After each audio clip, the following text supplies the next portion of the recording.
Hello and welcome back to K-Pop 101. This video is going to take you through a quick overview of the history of K-pop and its 4 generations. Now, there isn't a single source that defines the exact generations of K-pop. Each generation, particularly as it relates to time and which artists belong to which generation, is subjective. However, most music critics agree that modern K-pop was born on April 11, 1992, when Seo and the Boys performed their song I Know on MBC, a Korean TV network. The first generation, defined approximately from 1992 through 1999, was highly influenced by American pop and hip-hop music and introduced this style to the Korean masses via mainstream media. Artists from the first generation include H.O.T., Shinhwa, BoA, and Pinkle.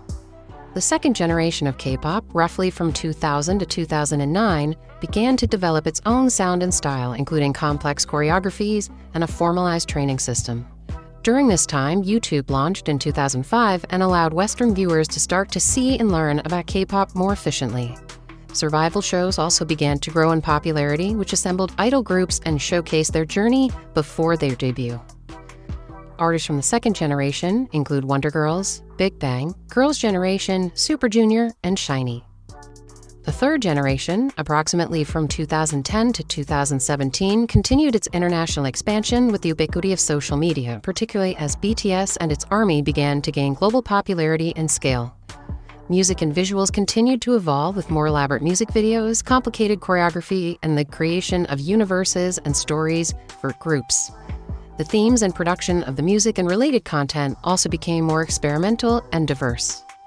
The term self-produced was also introduced with the third generation. These artists and groups would be integrally involved in the writing and production of the music they released. Third-generation idols include EXO, GOT7, BTS, Blackpink, TWICE, and Red Velvet. The start date of the fourth generation has been greatly debated, and there are generally 2 schools of thought.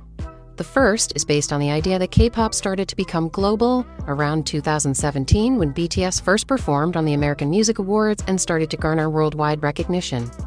The second is based on the beginning of the COVID-19 pandemic in early 2020, when the traditional K-pop communications and operations changed to be UNTACT. UNTACT is a term and policy developed by the South Korean government, meaning no contact. Either side can be argued, but for the purposes of this website, we are going with the first definition, primarily based on the frequently used terms that identify fourth-generation acts, most of whom debuted before 2020.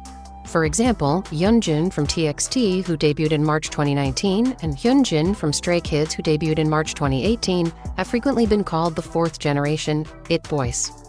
As K-pop continued to grow its global popularity, borderless idols, that is, trainees who are developed outside of the borders of Korea, either by birth and/or by training location, have continued to grow.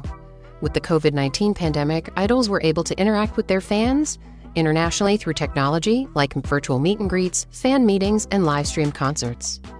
Fourth-generation acts include ITZY, ATEEZ, Stray Kids, TXT, aespa, Treasure, and IVE. Thanks for watching, and if you like this video, please like, share, and subscribe. If you have any suggestions for video topics or if there's something you'd like to learn more about, contact us at kpop101.com.